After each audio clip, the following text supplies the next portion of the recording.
I returned home early to surprise my wife. The new maid refused to open the gate.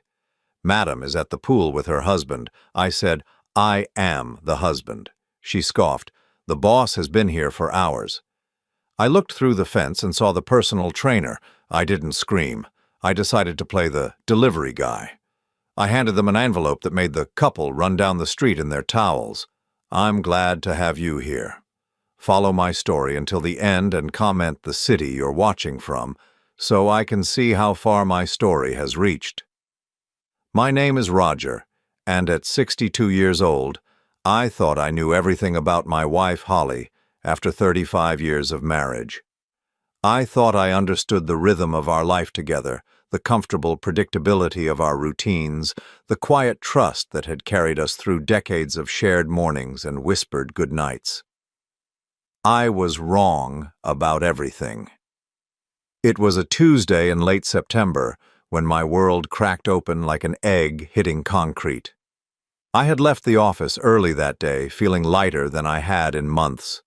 My business partner had just closed a deal that would secure our small consulting firm for another year, and I wanted to surprise Holly with the good news. Maybe take her out to dinner at that little Italian place on Main Street where we used to go when we were young and thought love was enough to solve everything. The afternoon sun painted our street in golden hues as I pulled into our driveway on Maple Street. Our house, a white colonial that we had bought 28 years ago when Holly was pregnant with hopes we never got to see fulfilled, looked exactly the same as always. The hedges were trimmed, the lawn was pristine, and everything appeared normal. But normal, I was about to learn, was just an illusion I had been living in for months. I parked behind Holly's silver Honda and noticed an unfamiliar red pickup truck parked across the street. Nothing unusual about that. Our neighborhood had its share of contractors and service workers coming and going.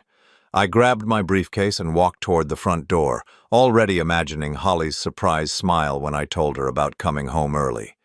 That's when I met Maria. She appeared at our wrought iron gate like a guardian blocking my path, her dark hair pulled back in a tight ponytail, her uniform crisp and professional. I had never seen her before, which struck me as odd since Holly usually introduced me to any new help she hired. "Excuse me, sir," she said, her voice polite but firm as she positioned herself between me and my own front door. "Mrs. Holloway is busy right now." I blinked, confused. "I'm sorry, what?" "The senora is at the pool with her husband," Maria explained, as if this should make perfect sense to me. She asked not to be disturbed. Something cold settled in my stomach. "Her husband," I repeated slowly, the words feeling foreign in my mouth. Maria nodded earnestly. "Yes, sir, the boss has been here for hours. Very important meeting," she said. I stared at this woman, who was treating me like a stranger at my own home. "I am her husband," I said, my voice steady despite the growing unease in my chest. "I'm Roger. This is my house." Maria's face shifted into something between confusion and amusement. She actually laughed, a short, dismissive sound that hit me like a slap. "No, no, senor. The husband is already here. Tall, strong man with dark hair. Very handsome." She gestured toward the back of the house. "He comes here every Tuesday and Thursday for the special swimming lessons." Special swimming lessons. The phrase echoed in my head as I felt the ground shifting beneath my feet. Holly had mentioned something about working with a personal trainer, improving her fitness routine. She had talked about swimming more, getting back in shape, taking better care of herself.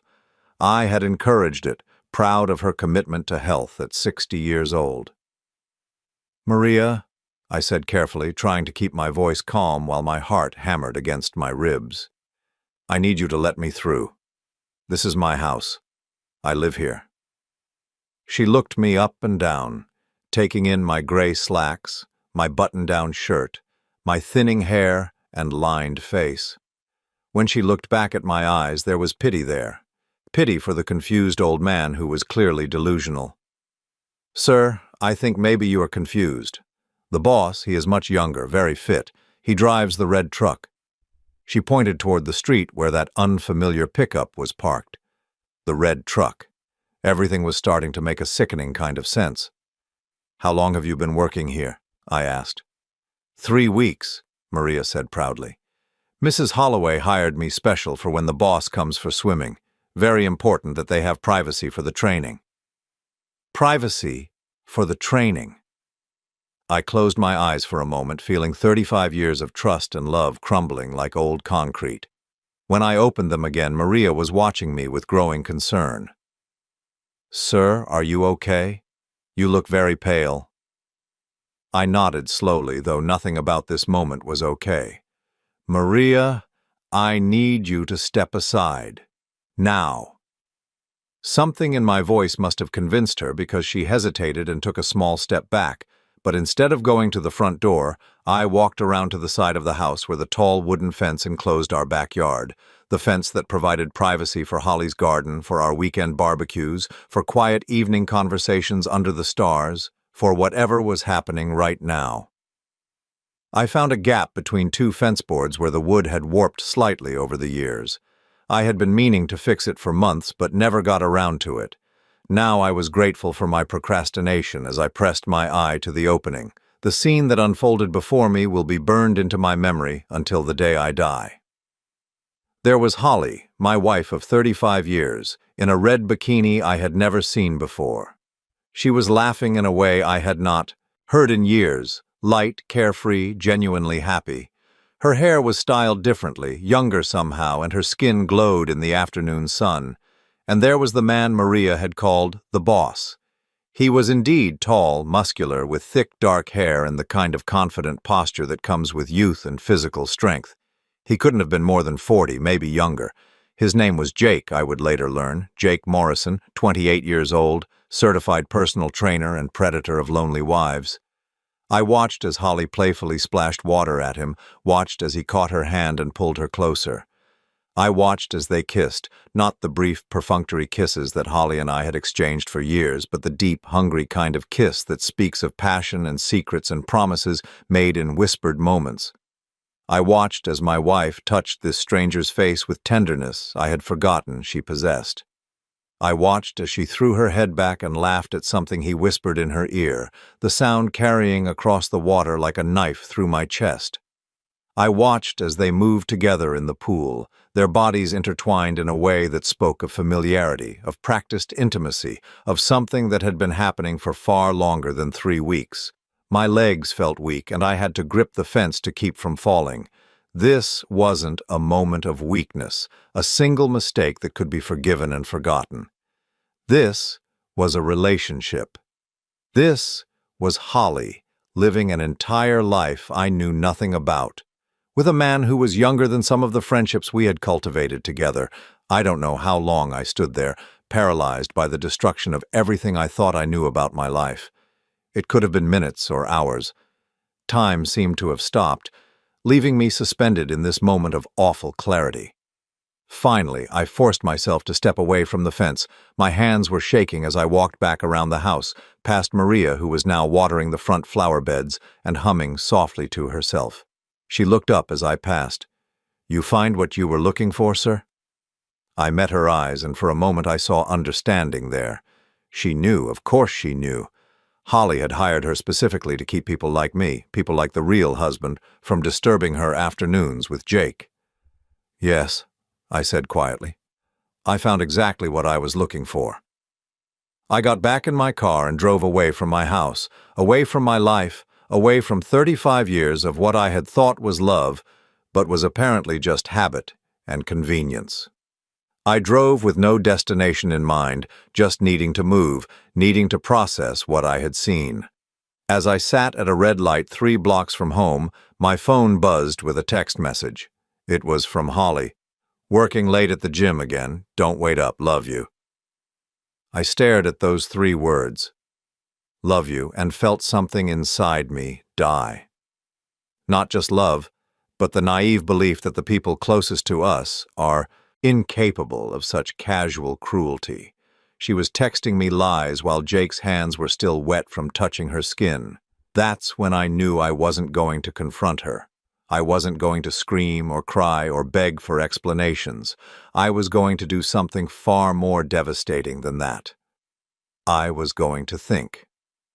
I drove for 2 hours that day, meandering through neighborhoods I barely recognized, past strip malls and coffee shops, and the ordinary lives of people who still believed their spouses came home to them each night. When I finally returned to our house on Maple Street, Jake's red pickup was gone and Holly was in the kitchen, preparing dinner as if nothing had changed. She looked up when I walked in, her face bright with what I now recognized as the glow of someone who had spent the afternoon being desired.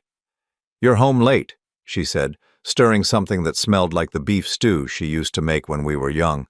"How was work?" I studied her face, looking for some sign of guilt or nervousness, some crack in the performance. There was nothing. 35 years of marriage had taught her exactly how to lie to me.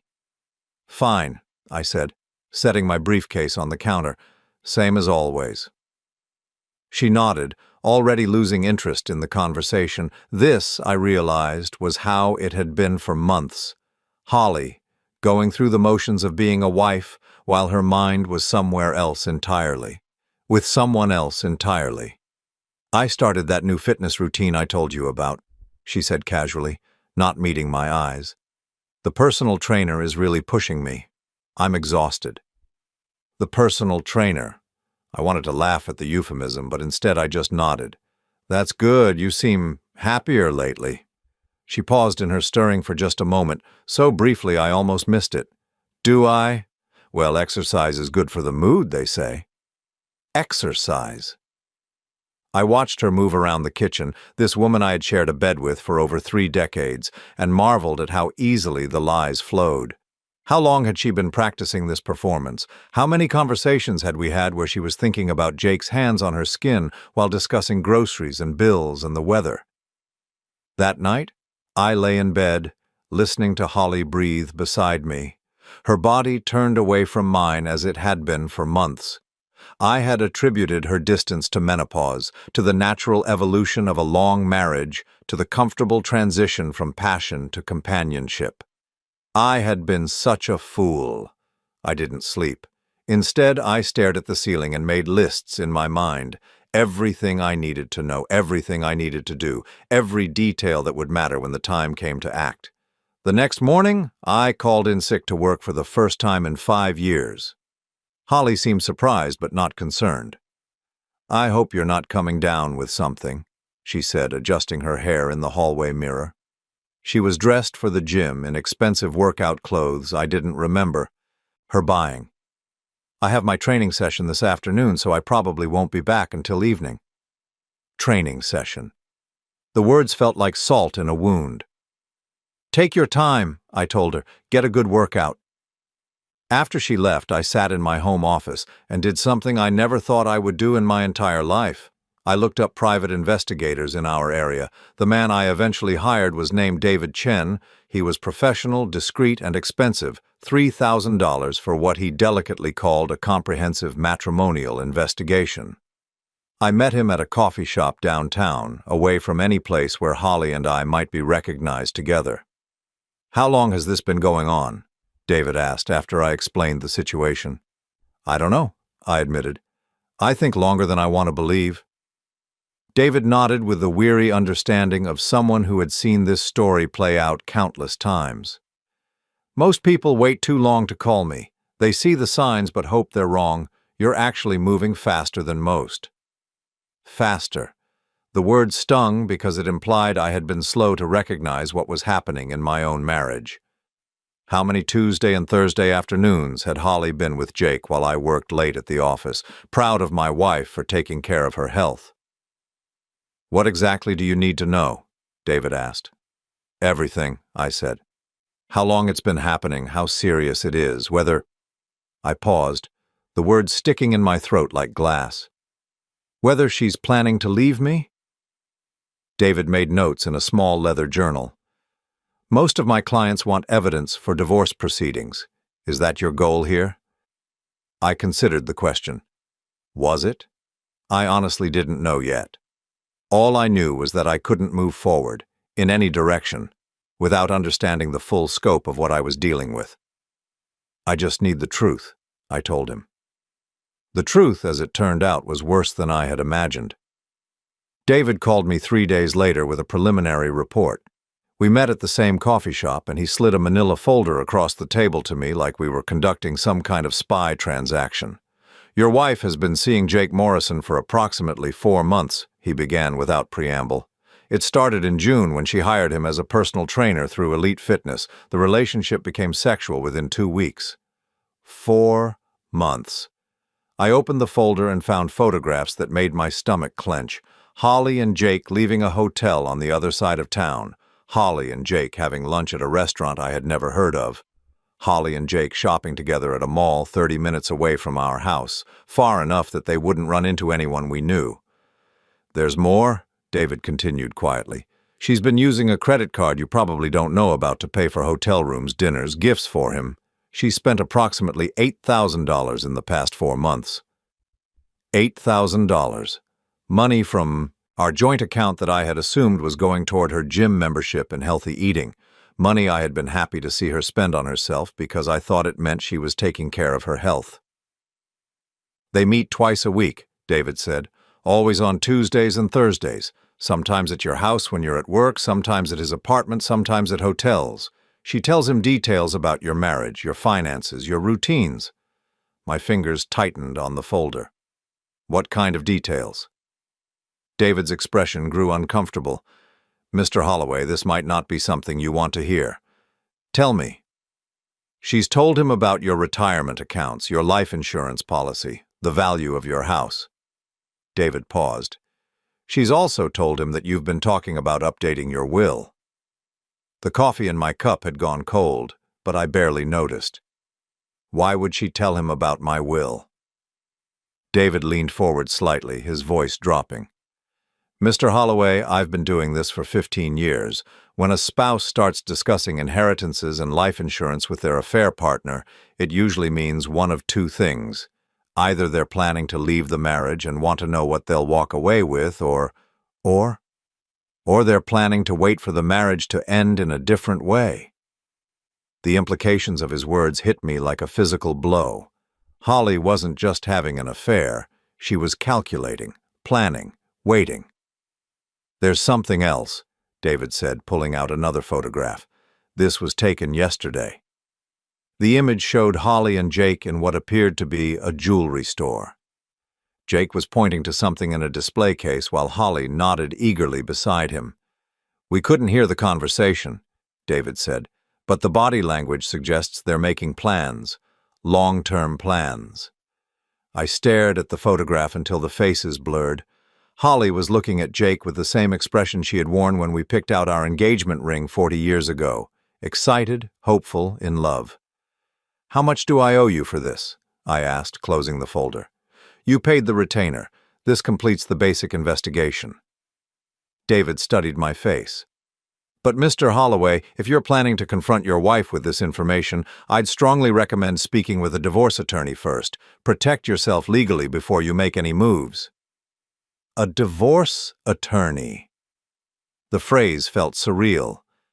3 days ago, I had been a married man planning to surprise his wife with good news from work. Now I was discussing legal protection from the woman I had loved for most of my adult life. "I'll think about it," I told David. But as I drove home with the folder on the passenger seat beside me, I knew I wasn't going to think about anything. I was going to act. That evening, Holly came home glowing again, her cheeks flushed and her eyes bright. She had started wearing perfume again, something light and expensive that I didn't recognize. "Great workout today," she announced, kissing my cheek with lips that had probably kissed Jake goodbye an hour earlier. "I think this new routine is really paying off." "You look wonderful," I said, and meant it.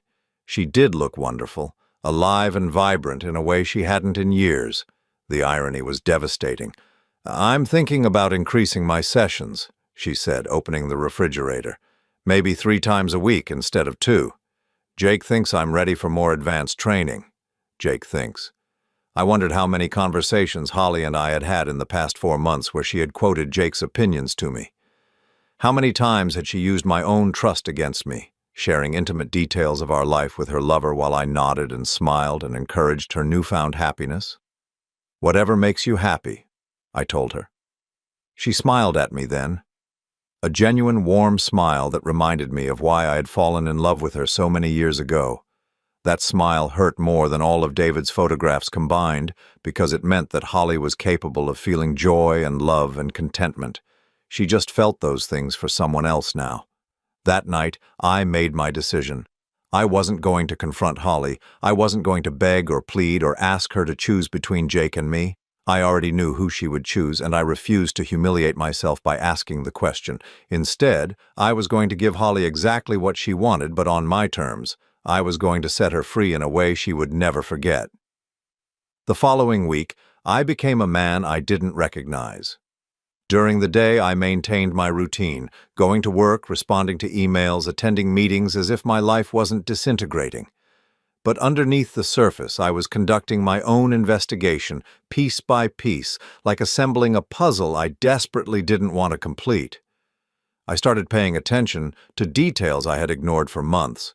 The way Holly's phone was always face down on the table, how she had suddenly become interested in taking longer showers, sometimes twice a day, the fact that she had started doing laundry more frequently, washing clothes I never saw her wear around me. On Thursday morning, Holly announced she was going shopping after her training session and wouldn't be home until evening. The casual way she delivered this information, as if she were discussing plans to visit the grocery store, made my stomach turn. "Take your time," I told her, kissing her goodbye like I had done thousands of times before. Her perfume smelled different again. Everything about her seemed designed for someone else's appreciation. An hour after she left, I did something that would have been unthinkable to me just a week earlier. I searched through her belongings. I started with her dresser, methodically going through drawers I had respected as private for 35 years. In the back of her jewelry box, underneath the earrings I had given her for our last anniversary, I found a receipt from Victoria's Secret. $467 for lingerie I had never seen her wear. My hands trembled as I unfolded the receipt. The date was from 3 months ago. Early July, just weeks after her affair with Jake had begun, according to David's timeline. The itemized list read like a catalog of seduction: silk negligées, lace sets, perfume, body lotion, none of it purchased for me. I sat on the edge of our bed, surrounded by the evidence of Holly's double life, and felt something inside me crystallize. This wasn't just an affair. This was a complete reimagining of herself for another man. She had become someone new, someone exciting and desirable, but only when she was away from me. In her nightstand drawer, I found a small leather journal I had never seen before.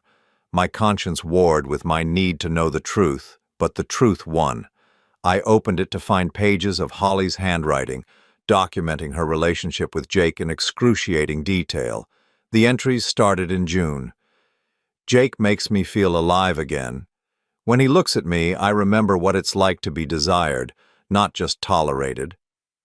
July. "He says Roger seems like a good man, but boring. He can't understand how someone my age ended up with someone so old and set in his ways. Neither can I, honestly." August. "Jake asked about the house today. He was surprised to learn it's worth so much. We talked about what it would be like to travel together, to see the world without having to worry about Roger's careful budgets and retirement planning." September. I found myself looking at Roger this morning and feeling nothing but pity. He has no idea how much life he has left to live, but he's already given up. Jake would never give up like that. Each entry was a dagger through whatever remained of my heart, but it was the most recent entry, dated just 3 days ago, that made my blood run cold. Jake brought up something interesting today. He said he knows people who have been in situations like ours before. Older woman, younger man, complicated marriage. He said sometimes these things resolve themselves naturally if you're patient enough. I asked what he meant, and he just smiled and said that sometimes life has a way of opening doors when you least expect it. I read that entry 3 times, the implications becoming clearer and more terrifying with each reading. Resolve themselves naturally. Life has a way of opening doors. The euphemisms were thin veils over something much darker. I closed the journal and sat in the silence of our bedroom, trying to process what I had discovered. Holly wasn't just planning to leave me. She and Jake were discussing scenarios where leaving wouldn't be necessary, where the marriage would end in a way that would leave her free but financially secure. My phone rang, interrupting my dark thoughts. It was David Chen. "Mr. Holloway, I need to see you immediately." His voice was urgent in a way that made my stomach drop. "There have been some developments." We met at a small diner 40 minutes away from our house. David arrived carrying a larger folder than before, his expression grim. "I continued surveillance as you requested," he began without preamble. "What I discovered goes beyond a simple affair." He opened the folder and spread out a series of photographs. Holly and Jake at what appeared to be a financial planning office. Holly signing documents while Jake watched. Holly and Jake meeting with a man in an expensive suit outside a law firm. "Your wife has been meeting with financial advisors and attorneys," David said quietly, "without your knowledge." I stared at the photographs, my mouth dry. What kind of meetings? "Based on what we could observe and some discreet inquiries, she's been exploring her options regarding asset division in the event of divorce, but that's not the concerning part." David pulled out another set of photos. These showed Holly and Jake with a different man, someone who looked less professional, more predatory. "This man is Tommy Ricci. He has a history of insurance fraud and has been involved in several suspicious death claims over the past decade. Nothing proven, but enough of a pattern to raise red flags." The room seemed to tilt around me. "What are you saying?"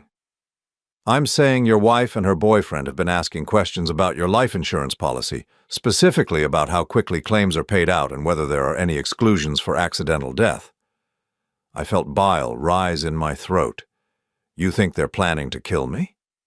David leaned forward, his voice dropping to barely above a whisper. "I think they're exploring all their options, and one of those options involves you having an accident that would leave your wife a very wealthy widow." The photographs blurred in front of me as the full scope of Holly's betrayal became clear. This wasn't just about sex or loneliness or the excitement of a younger man. This was about money, about freedom, about starting over without the inconvenience of divorce proceedings or asset division. "How much is my life insurance policy worth?" I asked, though I already knew the answer. "According to public records, $1.2 million, double indemnity for accidental death. $2.4 million, enough for Holly and Jake to disappear together to start fresh somewhere warm and expensive, enough to make murder seem like a reasonable investment." "What do you recommend?" I asked. David studied my face carefully. "Honestly, I recommend you go to the police. What we have here suggests conspiracy to commit murder.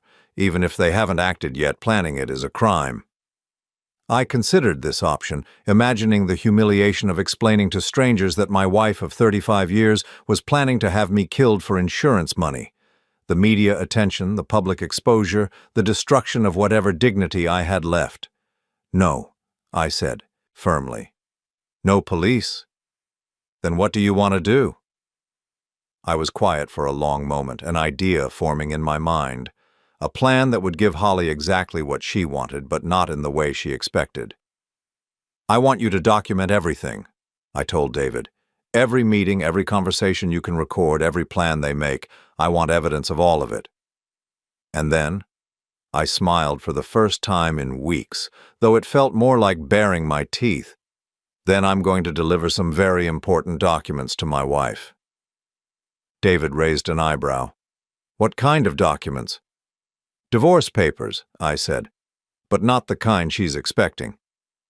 Over the next week, while Holly continued her charade of marriage counseling and Jake continued his role as concerned personal trainer, I met with the best divorce attorney in the state. Margaret Williams had handled high-profile divorces for 23 years and had a reputation for protecting her clients' assets with ruthless efficiency. When I explained my situation and showed her David's evidence, Margaret's eyes lit up with professional interest. "This is actually quite straightforward," she said, reviewing the photographs and recordings. "Your wife's affair, combined with evidence of financial planning that excluded you and potential conspiracy against your life, gives us extraordinary leverage." I want to keep everything, I told her. The house, the retirement accounts, the investments, everything. Margaret nodded. Given the circumstances, that's entirely possible. The adultery alone would be sufficient, but the insurance investigation angle, that changes everything. She leaned back in her leather chair, studying me carefully. How do you want to serve her? I had been thinking about this question for days. I could have Holly served at home privately, allowing her to maintain some dignity. I could have her served at the gym, creating a scene but limiting the audience, or I want to deliver them myself, I said. Margaret looked surprised. That's unusual. Most people prefer to avoid the confrontation. I don't want to avoid it, I said. I want to control it. The papers were prepared within 3 days. Margaret had included everything: adultery charges, financial misconduct, alienation of affection, and a detailed accounting of Holly's expenditures on her affair. The settlement terms were stark. Holly would receive nothing beyond what the law absolutely required, which in our case was almost nothing given the circumstances. But the real surprise was the final page, a document that would destroy Holly's plans more completely than any divorce could. A life insurance policy cancellation, filed that morning and effective immediately. If Holly and Jake were planning to wait for my convenient death, they were going to be waiting for nothing. The following Tuesday, I called in sick to work again. Holly left for her training session with Jake, humming softly and completely oblivious to the fact that her entire world was about to collapse. I spent the morning preparing for what would either be the most satisfying moment of my life or the most terrifying. Either way, it would be the most honest moment Holly and I had shared in months. I put on my best suit, the navy one Holly had bought me for our 30th anniversary. I wanted to look like a man who was in control, not a victim who had been betrayed and discarded. Then I drove to a uniform rental shop and picked up the delivery driver costume I had ordered. The plan was simple, elegant, and completely devastating. I was going to deliver the truth to Holly and Jake while they were enjoying their afternoon of lies. And I was going to watch their faces when they realized that sometimes the prey knows exactly what the predators are planning. At exactly 2:30 in the afternoon, I parked my car 3 blocks away from our house and walked back carrying a brown envelope and wearing the uniform of Metro Express delivery service. The navy blue shirt and matching cap transformed me into just another working man making his rounds through suburban neighborhoods. The disguise was perfect. Even Holly wouldn't look twice at a delivery driver. My heart pounded as I approached our front gate, but my hands were steady. I had spent too many sleepless nights planning this moment to let nerves ruin it now. Through the gaps in our fence, I could hear the sounds I had become sickeningly familiar with. Holly's laughter mixing with Jake's deeper voice, the splash of water in our pool, the clink of glasses as they shared drinks in the middle of the day while I was supposed to be working. I pressed the doorbell and waited. The sounds from the backyard stopped abruptly. "Maria!" Holly's voice called out, sharp with irritation. "Can you get that? We're not expecting anyone." I heard Maria's footsteps approaching, and a moment later the front door opened. She looked at me with the same polite efficiency she had shown the week before, though I could see a flicker of recognition in her eyes. "Delivery for Mrs. Holly Holloway," I said, keeping my voice pitched differently than she would remember. "Signature required." Maria took the envelope and examined it. "What company is this from?" "Legal documents," I said simply. "Very important that Mrs. Holloway receives them immediately." Something in my tone must have convinced her because she nodded and headed toward the backyard. I followed at a discreet distance, my pulse racing as we approached the scene of my own domestic destruction. Holly was lounging on a pool float in her red bikini, a large glass of wine balanced on a side table within arm's reach. Jake was in the water beside her, his hand resting possessively on her leg. They looked like a magazine advertisement for an expensive resort, all tan skin and easy luxury. When they saw Maria approaching with a stranger behind her, their entire dynamic shifted. Holly's expression went from relaxed contentment to sharp alertness in less than a second. "What's this about?" she asked, her voice carrying the authority of someone who was used to being in control of her environment. "Delivery for you, ma'am," I said, holding out the envelope. "Needs your signature." Holly frowned, sliding off the float and wrapping a towel around herself. I wasn't expecting anything. What kind of delivery? Legal documents, I repeated, from the law firm of Williams, Patterson and Associates. The name hit Holly like a physical blow. I saw her face pale beneath her tan as she processed what this might mean. Margaret Williams had a reputation in our social circle. She was the lawyer wealthy women hired when they wanted to destroy their husbands in divorce proceedings. I don't understand, Holly said, but she was already reaching for the envelope with trembling fingers. Jake had climbed out of the pool and was standing beside Holly now, water dripping from his muscled frame as he tried to read the expression on her face. What's wrong, babe? What is it? The casual endearment, babe, spoken in front of Maria and a stranger, confirmed everything I needed to know about how public their relationship had become. They weren't even trying to hide it anymore. Holly tore open the envelope and pulled out the thick stack of papers inside. As she read the first page, her face went through a series of expressions that would be burned into my memory forever: confusion, recognition, shock, and finally pure terror. This can't be right, she whispered. Jake moved closer, trying to read over her shoulder. What is it? What can't be right? Holly's hands were shaking so badly now that the papers rustled like leaves in a storm. It's divorce papers. Roger is divorcing me. The words hung in the air between them like a bomb that hadn't quite exploded yet. Jake's expression shifted from concern to calculation as he processed this information. How did he find out? Jake asked, and I noticed he didn't ask if the accusations were true or express any remorse about breaking up a marriage. He just wanted to know how his plan had been discovered. Holly was scanning through the pages now, her breathing becoming more rapid as she read the detailed accusations. He knows everything, she said, her voice barely above a whisper.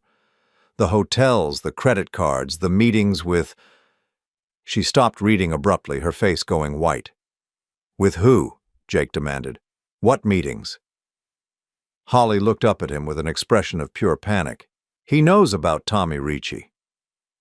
The name hit Jake like a slap. His casual confidence evaporated instantly, replaced by the trapped look of an animal that had just realized it was cornered. That's impossible, Jake said, but his voice lacked conviction. We were careful. We never talked about that anywhere we could be overheard. Apparently we weren't careful enough, Holly snapped, her panic turning to anger. Look at this. He has photographs of us meeting with Tommy. Dates, times, everything. She flipped to another page, and her face somehow managed to get even paler. Oh, God. Oh, no, no, no. What now? Jake asked, though he looked like he didn't really want to know. The life insurance policy, Holly said, her voice cracking. He canceled it yesterday. It's void, all of it. Jake staggered backward as if she had hit him. What do you mean, canceled? I mean, there is no life insurance policy anymore. Holly's voice was rising toward hysteria. Whatever we were planning, whatever Tommy was supposed to do, it's all worthless now. I watched this exchange with a mixture of vindication and disgust. They were confirming everything David had suspected, admitting to plans that would have ended with my death, and their only regret was that they had been caught before they could execute their scheme. Maria, who had been standing nearby with growing alarm, cleared her throat nervously. Mrs. Holloway, should I leave you alone with these papers? Holly looked at her as if she had forgotten the poor woman existed. Yes, she said absently. Yes, go inside. Don't let anyone else in today. As Maria hurried back toward the house, Jake grabbed Holly's arm. We need to think about this rationally. If Roger has evidence, if he knows about Tommy, then we need to... We need to what? Holly interrupted. Run? Where exactly do you think we're going to go? I'm about to lose everything, the house, the savings, all of it. And you... She turned on him with sudden viciousness. You don't have anything to contribute. You're a personal trainer who lives in a one-bedroom apartment. Jake's face darkened with anger and wounded pride. Hey, this whole thing was your idea. You're the one who said your husband was old and boring and probably wouldn't live much longer anyway. You're the one who wanted to speed things up." "Lower your voice," Holly hissed, glancing around as if she was afraid of being overheard. But it was too late for discretion. Their carefully constructed fantasy was collapsing in real time, and they were turning on each other like animals fighting over the last scrap of food. "I need to call a lawyer," Holly said, her mind clearly racing. "If Roger has evidence of an affair, I can still get something in the divorce. Community property laws—" "Did you not read the papers?" Jake interrupted. "Look at page 7. Holly flipped through the documents until she found what he was referring to. As she read, her last remaining hope died in her eyes. "Pre-nuptial agreement," she read in a hollow voice. "Signed in 1987. In the event of adultery, the unfaithful spouse forfeits all claims to marital assets." I remembered that prenup well. We had signed it at Holly's insistence, actually. She had been worried about protecting herself if I ever cheated on her. The irony was so perfect it almost made me laugh. "That means—" Holly's voice trailed off as the full implications hit her. "That means you get nothing," Jake finished brutally, "which means we get nothing." They stood there in the wreckage of their plans, surrounded by the luxury that was about to be stripped away from them. The pool, the expensive patio furniture, the landscaped gardens, all of it was going to remain mine, while they walked away with nothing but the memories of their betrayal. "Maybe we can work something out," Holly said desperately. "Maybe if I go to Roger, if I apologize, if I explain—" "Explain what?" Jake cut her off. "That you were planning to have him killed for insurance money? That should go over well." The casual way he said it, planning to have him killed, sent a chill down my spine even though I had known it was coming. Hearing the words spoken aloud by one of the conspirators made the whole nightmare feel more real and more terrible. Holly slumped into a patio chair, the divorce papers scattered around her feet like confetti at the world's worst party. 35 years, she said to no one in particular. 35 years of marriage, and I'm going to walk away with nothing. "Well, you'll have me," Jake said, but even he didn't sound convinced. Holly looked up at him with an expression of pure contempt. "Will I? Because from where I'm sitting, you're looking pretty eager to distance yourself from this mess." Jake had the grace to look embarrassed, but he didn't deny it. "Look, Holly, this changes things. If Roger has evidence about Tommy, if the police get involved, we're both going to prison," Holly said flatly. "Is that what you're worried about? Because if it is, you can stop pretending you care about me and just leave now." The mask of devoted lover finally slipped completely from Jake's face, revealing the calculating opportunist underneath. "Maybe that would be best," he said slowly. "Maybe we both need to think about protecting ourselves." Holly laughed, but there was no humor in it. "Protecting ourselves? Right. Well, you don't have much to protect, do you? No assets, no reputation to maintain, no family who will be ashamed when this all comes out." Jake straightened his shoulders, his expression hardening. "You know what? You're right, I don't have as much to lose as you do, which means I don't have to stick around and watch you destroy both of us with your poor planning and your sloppy execution." "My poor planning?" Holly's voice was rising again. "You were the one who brought up Tommy Ricci. You were the one who said we needed to be patient and wait for the right opportunity. And you were the one who was too greedy to just settle for a simple divorce," Jake shot back. "If you had just left your husband like a normal person, we could have been together without all this drama." They were screaming at each other now, their voices carrying across the neighborhood. In a matter of minutes, they had gone from loving conspirators to bitter enemies, each trying to shift blame for their shared crimes. I had seen enough. I turned and walked back toward the front of the house, leaving them to destroy each other with words since they would no longer have the opportunity to destroy me with actions. As I reached the front gate, I heard Holly call Jake's name one last time, her voice desperate and pleading. But by the time I looked back, Jake was already grabbing his clothes and heading for his truck. The alliance that had threatened my life was crumbling as quickly as it had formed, and I hadn't even had to say a word. I drove home slowly that evening, taking the long route through neighborhoods where families were gathering for dinner, where children played in front yards, where normal people lived normal lives untouched by betrayal and conspiracy. The delivery uniform lay folded on my passenger seat like the costume from a play that had just concluded its final performance. When I pulled into our driveway at 6:30, Jake's red pickup truck was gone, and our house stood silent against the fading daylight. I sat in my car for a moment, savoring the calm before what I knew would be a storm unlike anything our marriage had ever weathered. I found Holly in our living room, still wearing the clothes she had thrown on over her bikini hours earlier. She was sitting on the edge of our couch, divorce papers spread across the coffee table like evidence at a crime scene. Her hair was disheveled, her makeup smeared, and her hands shook as she held a glass of what appeared to be straight whiskey. When she looked up and saw me standing in the doorway, her face went through a series of expressions: surprise, guilt, anger, and finally a desperate kind of calculation. "Roger," she said, her voice hoarse from hours of crying or screaming or both. "We need to talk." I set my briefcase down carefully, as if this were any other evening, as if I were just coming home from another ordinary day at the office. "Do we?" Holly stood up unsteadily, the whiskey clearly not her first attempt at dulling the edges of her situation.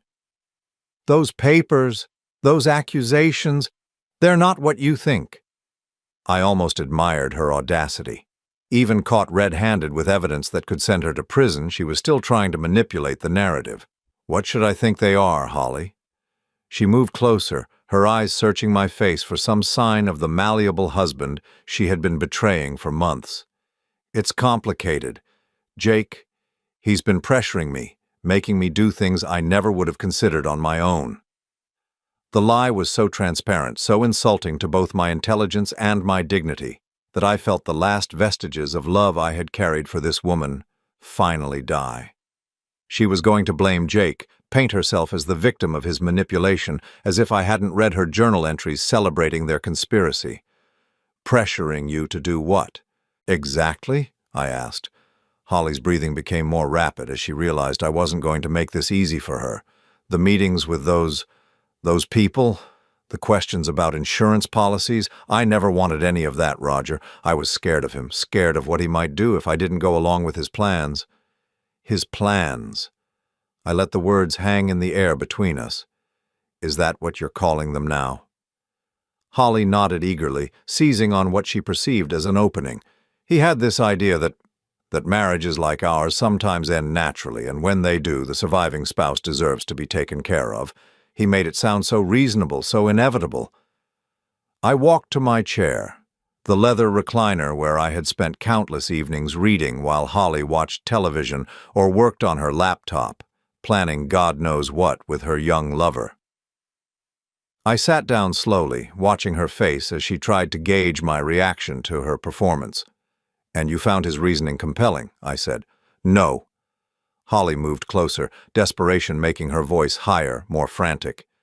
"I found it terrifying, but he said he knew people, dangerous people, and if I didn't cooperate, Roger, I was protecting you as much as myself."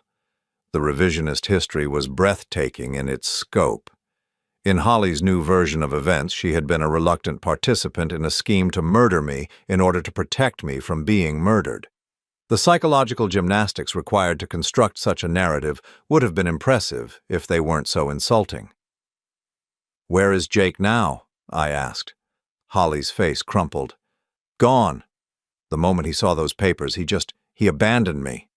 30 minutes after you served those documents, he was throwing his things in his truck and driving away." "And you're surprised by this?" "I thought—" Holly's voice broke. "I thought he loved me.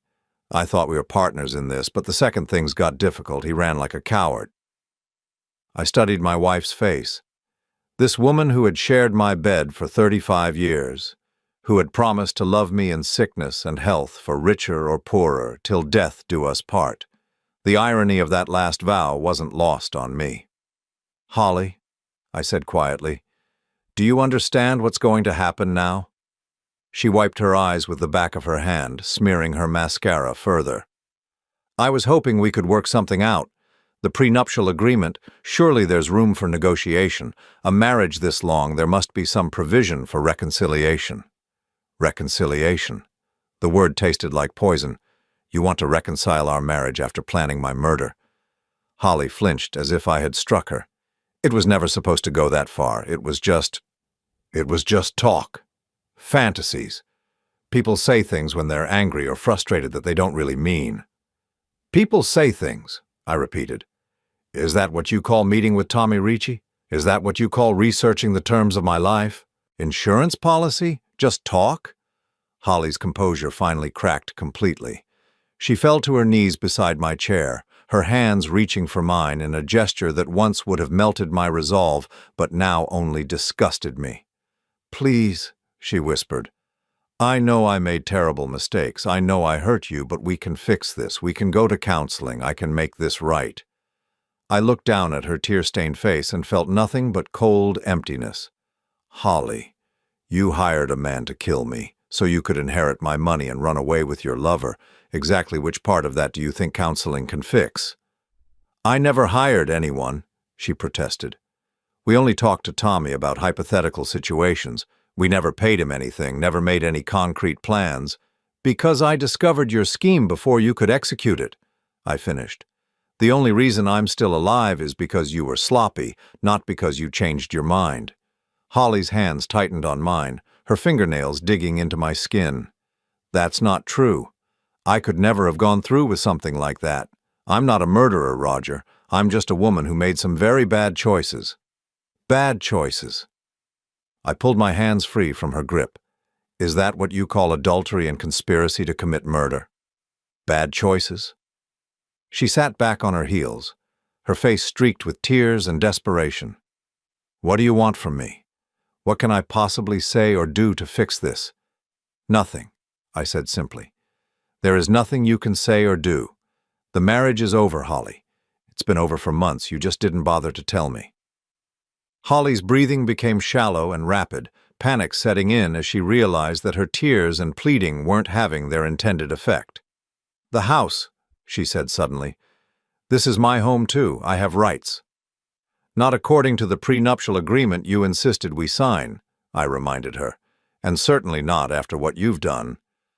I'll fight this, she said, her desperation transforming into anger. I'll hire a lawyer. I'll contest the prenup. I'll tell them about your controlling behavior, your emotional abuse. Go ahead, I said calmly. Tell them. And while you're explaining how I emotionally abused you, I'll be sharing David Chen's surveillance footage with the district attorney. Holly went very still. What surveillance footage? The footage of you meeting with Tommy Ricci. The recordings of your conversations about insurance payouts and convenient accidents. The documentation of every hotel room you paid for, every lie you told, every plan you made. The color drained from Holly's face as she realized the true scope of what I had discovered. You hired someone to spy on me? I hired someone to find out the truth, I corrected. And the truth is that you're a would-be murderer who got caught before you could follow through. Holly staggered to her feet, her hand pressed against her chest as if she couldn't breathe. You can't prove intent. Talking to someone isn't the same as hiring them. Maybe not, I agreed. But it's enough to destroy any sympathy a judge might have for your situation, and it's certainly enough to ensure that you leave this marriage with exactly what you brought to it. Nothing. Holly looked around our living room as if seeing it for the first time, cataloging everything she was about to lose. The antique furniture we had collected over decades of marriage, the artwork we had chosen together, the photographs documenting a life that had apparently been a lie for longer than I cared to calculate. Where am I supposed to go? She asked, her voice small and lost. I don't know, I said honestly, and frankly, I don't care. You should have thought about that before you decided to plan my funeral. Holly's phone buzzed with a text message. She looked at it with what appeared to be hope, but as she read the message, her face fell even further. Jake, I asked. She nodded miserably. He says he's staying with friends in another state until this blows over. He says it's too dangerous for us to be in contact right now. So he's abandoned you completely? Yes. The word came out as barely a whisper. I felt a moment of something that might have been pity, but it passed quickly. Holly had made her choices, and now she was facing the consequences of those choices alone, just as she had planned for me to face death alone. "You have until the end of the week to find somewhere else to live," I told her. "After that, I'm changing the locks." Holly's head snapped up, her eyes wide with fresh panic. "A week? How am I supposed to find a place to live in a week? I don't have any money, any references." "You have the clothes in your closet and whatever cash you've been hoarding from your affair fund," I said. "That's more than you plan to leave me with." Holly opened her mouth to protest, but seemed to realize that any argument she made would only serve to remind me of exactly what she had planned for my future. Instead, she sank back onto the couch, staring at the divorce papers that had destroyed her life in a single afternoon. "I never meant for it to go this far," she said finally. "It started as just excitement. Jake made me feel young again, desirable. It was supposed to be temporary." "And when did temporary become permanent?" I asked. "When did an affair become conspiracy to commit murder?" Holly was quiet for a long time, and when she finally spoke, her voice was so low I almost couldn't hear her. "When I realized that I couldn't go back to being the woman I was before I met him. When I realized that coming home to you every night felt like a prison sentence." The honesty was brutal, but at least it was honest. "So you decided to make sure you'd never have to come home to me again." "I decided to explore my options," Holly said, and for a moment her old calculating nature showed through the tears and desperation. "I never committed to anything." "No," I agreed. "You just researched the best ways to kill your husband and collect his life insurance. Completely different things." Holly flinched again, but she didn't deny it. We sat in silence for several minutes, surrounded by the wreckage of 35 years of marriage and the evidence of betrayal that neither of us could take back. Finally, Holly stood up, gathering the divorce papers into an unsteady pile. "I'll need time to find a lawyer." "You have time," I said. "You just don't have money to pay one. Funny how that works out." Holly looked at me with something approaching hatred. "You're enjoying this." "No," I said truthfully. "I'm not enjoying any of this. I'm just relieved to still be alive to see it." 6 months later, I stood in the kitchen of my house on Maple Street, making coffee for one and watching the sunrise paint the sky in shades of gold and pink. The silence was no longer oppressive. It had become peaceful, comfortable, mine. Holly had moved out within the week, just as I had demanded. She had packed her clothes, her jewelry, and her delusions into a rented van and driven away to start over with nothing but the small nest egg she had managed to hide during our marriage. It wasn't much, maybe $15,000, but it was more than she deserved, and far more than she had planned to leave me with. The divorce had been finalized 3 months ago.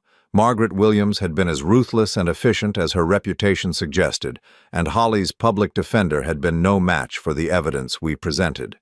The prenuptial agreement held, the adultery was proven beyond doubt, and the conspiracy charges, while never formally filed, had been enough to ensure Holly received nothing from our marital assets.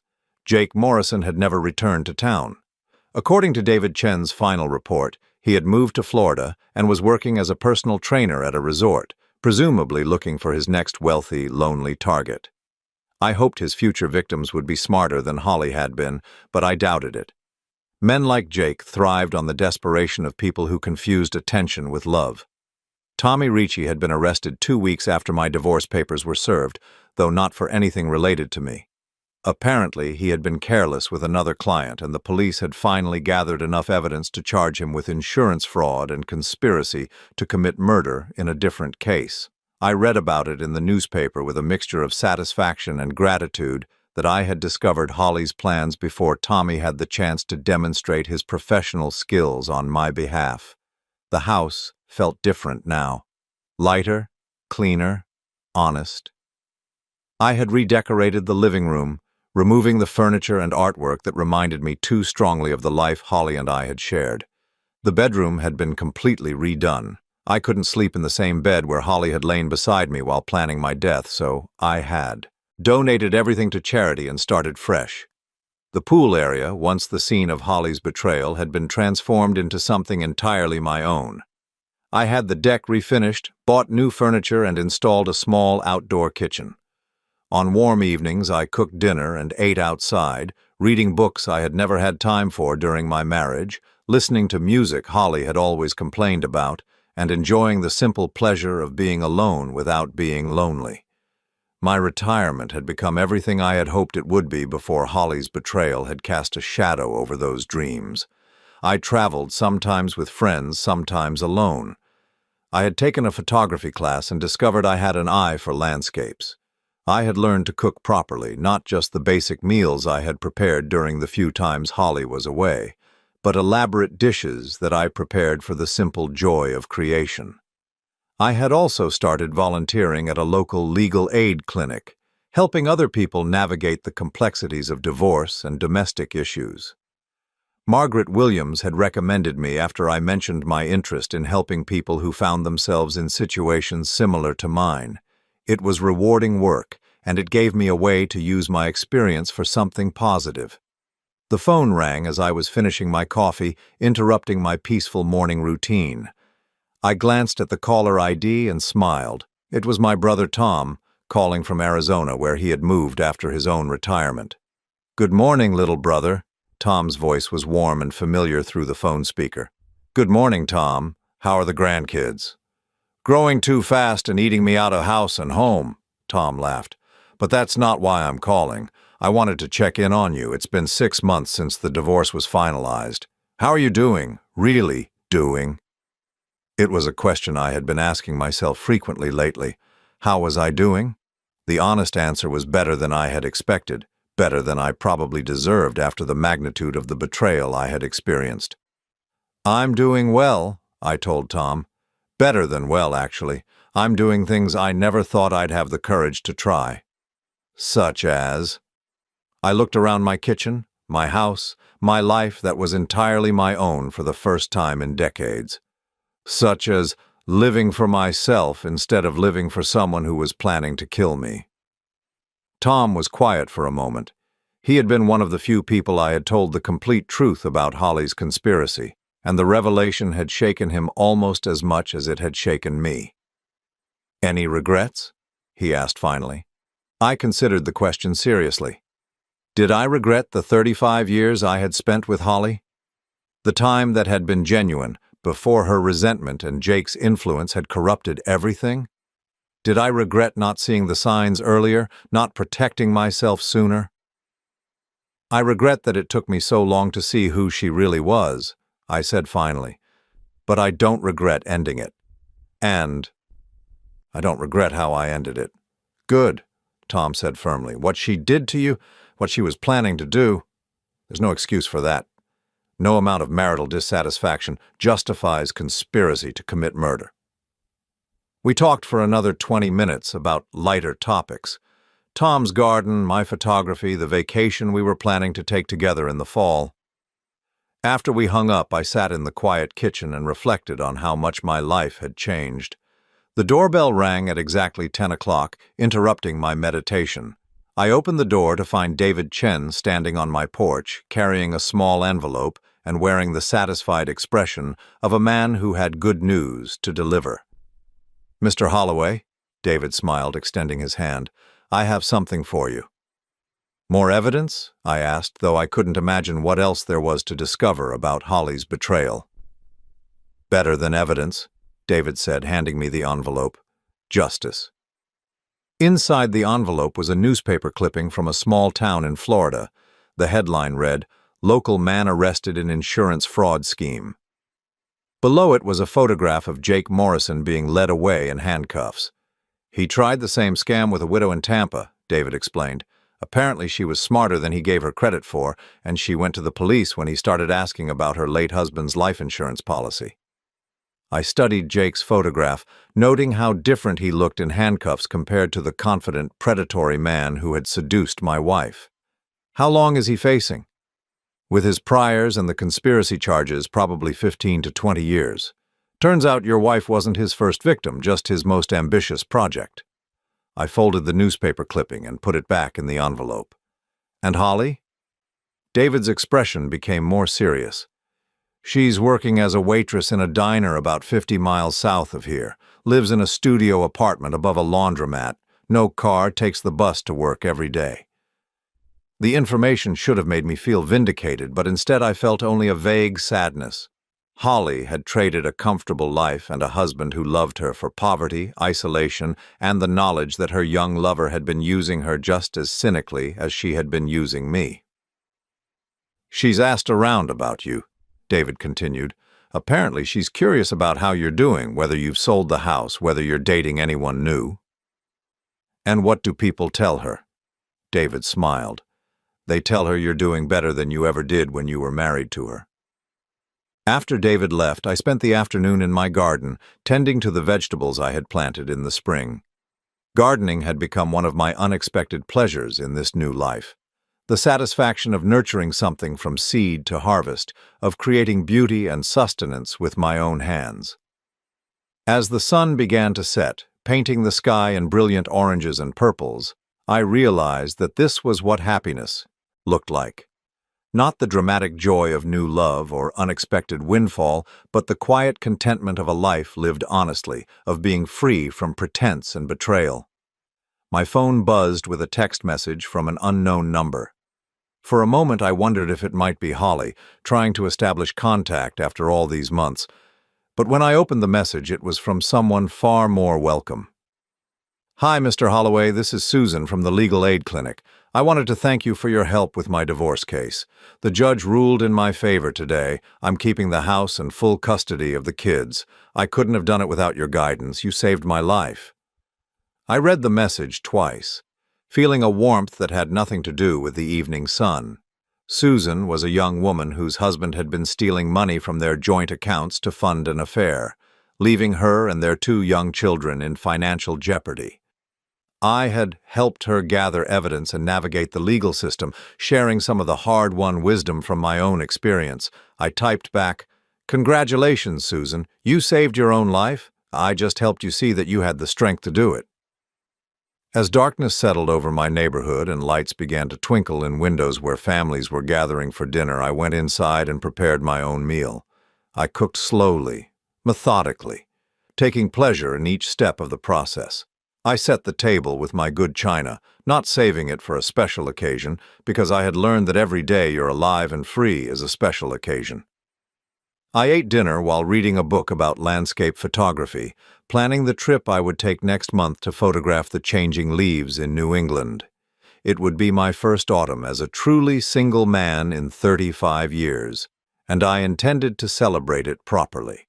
Later that evening, as I prepared for bed in my new bedroom that held no memories of betrayal or conspiracy, I found myself thinking about the moment 6 months ago when I had stood outside my own fence, watching Holly laugh with her lover while they planned my death. That man, the naive, trusting husband who had been so easily deceived, felt like a stranger to me now. I had been forced to rebuild myself from the ground up, to discover who I was when I wasn't trying to please someone who was secretly counting the days until I was dead. The process had been painful, but the result was worth every moment of heartache and humiliation. I was free. Free from lies, free from manipulation, free from the exhausting effort of trying to earn love from someone who was incapable of giving it. Free to be honest, to be myself, to build a life based on truth rather than compromise. As I turned off the lights and settled into sleep, I smiled at the thought that Holly, wherever she was tonight, would never again have the power to hurt me. I had taken that power away from her the day I delivered those divorce papers, and I would never give it to anyone else again. The envelope of truth had set me free, and I intended to stay that way.